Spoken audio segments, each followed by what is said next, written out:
मुल्क में सोने की फी तोला कीमत तारीख की बुलंद तरीन सतह पर पहुँच गयी। All Pakistan James and jewellers association के मुताबिक फी तोला सोने की कीमत में 950 रुपए का इजाफा हुआ है, जिसके बाद सोने की कीमत बढ़कर 1,88,150 रुपए हो गई है।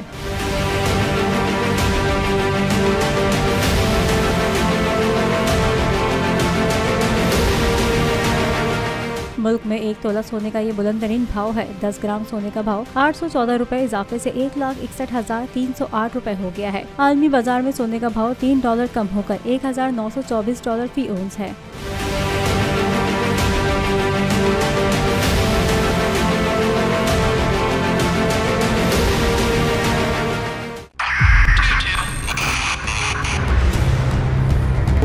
बहुत भी देखे गया पाकिस्तान की आवाम को। पाकिस्तान की आवाम को एक तोहफा ये दिया कि आवाम को पता चल गया कि पाकिस्तान का मीडिया क्या है। साल 2022 में सबसे ज्यादा देखे जाने वाला चैनल बोल न्यूज रहा नंबर 1। हमने बहुत सारे शोज और ट्रांसमिशंस की, पूरा साल मुसलसल जदोजहद में निकल गया कि ये वोट ऑफ कॉन्फिडेंस के पीछे कौन लोग थे।